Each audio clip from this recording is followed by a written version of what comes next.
Hi friends, ನಮಸ್ತೆ. ರಂಜಿತಾ ಕೋಡಿಬೆಟ್ಟು ಚಾನಲ್ಗೆ ಸ್ವಾಗತ. ಇವತ್ತು ನಾನು ಗುಂಡ ಮಾಡೋದು ಹೇಗೆ ಅಂತ ಹೇಳಿಕೊಡ್ತಾ ಇದ್ದೇನೆ. ಗುಂಡ ಅಂದರೆ ಹಲಸಿನ ಎಲೆಯಿಂದ ಮಾಡುವಂಥ ಇಡ್ಲಿ. ಇದಕ್ಕೆ ಮೂಡೆ ಅಂತೇಳಿಯೂ ಹೇಳ್ತಾರೆ, ಕೊಟ್ಟಿಗೆ ಅಂತೇಳಿಯೂ ಹೇಳ್ತಾರೆ.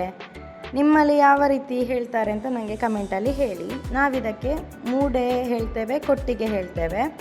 ಇದು ಕೆಲವರು ಓಲೆಗರಿಯಿಂದ ಕೂಡ ಮಾಡ್ತಾರೆ. ಇಲ್ಲಿ ನಾನು ಹಲಸಿನ ಎಲೆಯಿಂದ ಹೇಗೆ ಮಾಡೋದು ಅಂತ ತೋರಿಸಿಕೊಡ್ತಾ ಇದ್ದೇನೆ.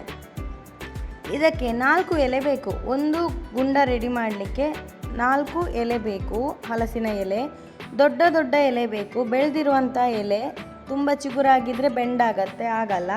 ಇಲ್ಲಿ ನೀವು ನೋಡ್ತಿರ್ಬೋದು, 4 ಎಲೆಯನ್ನು ಜಾಯಿಂಟ್ ಮಾಡಿ ಗುಂಡ ಮಾಡ್ತಾ ಇರೋದು. ಅಂದರೆ ನಮಗೆ ಲೋಟದ ಶೇಪಲ್ಲಿ ಗುಂಡ ಬರಬೇಕು.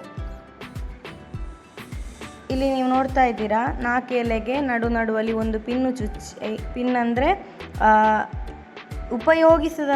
ಉಪಯೋಗಿಸದಂತಹ ಹಿಡಿಸುಡಿ ಕಡ್ಡಿ, ಮಡಲಿನ ಕಡ್ಡಿಯನ್ನು ಯೂಸ್ ಮಾಡ್ಕೊಳ್ತಾ ಇದ್ದೇನೆ.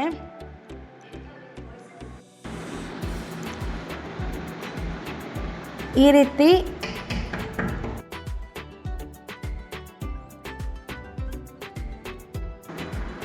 ಆ ಸೈಡ್ ಈ ಸೈಡು ಲಾಕ್ ಮಾಡಿಬಿಟ್ಟು ಈ ರೀತಿ ಕಡ್ಡಿ ಚುಚ್ಚಬೇಕು. ನೋಡಿ, ಈಗ ನೀವು ಒಂದು ಗ್ಲಾಸ್ನ ಶೇಪಲ್ಲಿ ಬಂತು. ಎಲ್ಲಿ ಕೂಡ ಹಿಟ್ಟು ಲೀಕೇಜ್ ಆಗದಿದ್ದರೆ ಆಯ್ತಷ್ಟೇ. ಇದೇ ರೀತಿ ಎಷ್ಟು ಎಲೆ ಉಂಟು ಅಷ್ಟನ್ನು ಮಾಡಿ ಇಡಬೇಕು. ಇದು ಹಬ್ಬಕ್ಕೆ ಅಥವಾ ಏನಾದ್ರು ಮನೆಯಲ್ಲಿ ಫಂಕ್ಷನ್ ಇದ್ದರೆ ಎಲ್ಲ ದಕ್ಷಿಣ ಕನ್ನಡದಲ್ಲಿ ಹೆಚ್ಚಾಗಿ ಮಾಡ್ತಾರೆ. ಜಾತ್ರೆ ಟೈಮಲ್ಲಿ ಎಲ್ಲ ಮನೆಗೆ ನೆಂಟರೆಲ್ಲ ಬರ್ತಿದ್ರೆ ಕೆಲವರು ಮಾಡ್ತಾರೆ. ಈಸಿ ಇದೆ.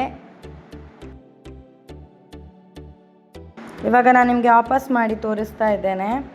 4 ಎಲೆಯನ್ನು ನಡುವಲ್ಲಿ ಈ ರೀತಿ ಒಂದು ಎಲೆಯಿಂದ ಒಂದು ಎಲೆಗೆ ಕಡ್ಡಿ ಚುಚ್ಕೊಂಡು ಲಾಕ್ ಮಾಡಬೇಕು. ಆನಂತರ ಇದು ಬೇಸಲ್ಲಿ ಅಂದರೆ ಕೆಳಗಿನ ಪಾರ್ಟು ನಿಮಗೆ ಕರೆಕ್ಟು ರೆಕ್ಟ್ಯಾಂಗುಲರಲ್ಲಿ ಬರುತ್ತೆ. ಕಡ್ಡಿ ಕಮ್ಮಿ ಮಾಡಿ ಕೂಡ ಮಾಡ್ಬೋದು, ಬಟ್ ಇದು ಕಡ್ಡಿ ಹೆಚ್ಚು ಹಾಕಿದರೆ ನಿಮಗೆ ಕರೆಕ್ಟ್ ಶೇಪಲ್ಲಿ ನಿಲ್ಲತ್ತೆ. ಪಾತ್ರೆ ಆಕಾರದಲ್ಲಿ, ಗ್ಲಾಸ್ ಆಕಾರದಲ್ಲಿ ನಿಮಗೆ ಇಟ್ಟು ಬೇಯಿಸ್ಲಿಕ್ಕಾಗ್ತದೆ. ಆನಂತರ ಪ್ರತಿಯೊಂದು ಎಲೆಗೆ ಆಚೆಯಿಂದ ಎಲೆ ಈಚೆಯಿಂದ ಎಲೆಗೆ ಜಾಯಿಂಟ್ ಮಾಡಿದ್ರೆ ಆಯಿತು. ಈ ರೀತಿ ಆ ಎಲೆಗೂ ಈ ಎಲೆಗೂ ಸೇರಿಸಿ ಜಾಯಿಂಟ್ ಮಾಡಿದರೆ ಆಯಿತು.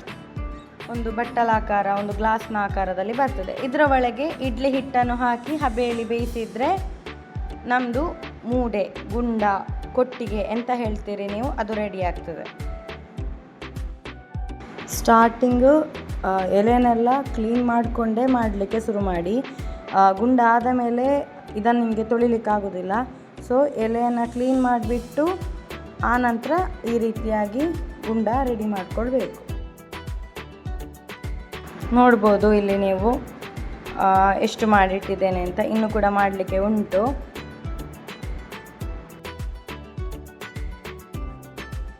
ಇಷ್ಟು ಮಾಡಿ ಆದ ಮೇಲೆ ಫೈನಲಲ್ಲಿ ಮೇಲೆ ತೊಟ್ಟು ಬಂದಿರ್ತದಲ್ಲ, ಅದನ್ನೆಲ್ಲ ಕಟ್ ಮಾಡಿಕೊಳ್ಬೇಕು. ಅಂದರೆ ಕರೆಕ್ಟು ಒಂದೇ ಲೆವೆಲಲ್ಲಿ ಎಲೆಗಳು ಇರುವಂತೆ ನಾವು ಕಟ್ ಮಾಡಿಕೊಂಡ್ರೆ ಆಯಿತು. ಹೀಗೆ ಮಾಡೋದ್ರಿಂದ ನಿಮಗೆ ಹಿಟ್ಟು ಹಾಕಲಿಕ್ಕೆ ಈಸಿ ಆಗತ್ತೆ. ಇಲ್ಲದ್ರೆ ತೊಟ್ಟೆಲ್ಲ ಅಡ್ಡ ಬರುತ್ತಲ್ವಾ, ಇದಾದರೆ ನಿಮಗೆ ಈಸಿ ಆಗ್ತದೆ. ನೋಡ್ಬೋದು ಈಗ ನೀವಿಲ್ಲಿ ಎಷ್ಟು ಚಂದ ಕಾಣ್ತಾ ಉಂಟು ಅಂತ. ಸ್ವಲ್ಪ ಕೂಡ ಲೀಕೇಜ್ ಇರಲ್ಲ.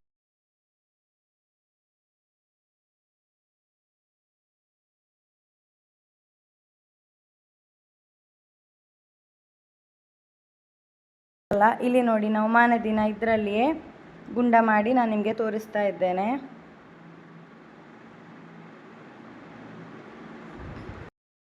ಎಲೆಯನ್ನು ಬಿಡಿಸಿ ಒಳಗಿನ ಗುಂಡವನ್ನು ತಿಂದರೆ ಆಯಿತು.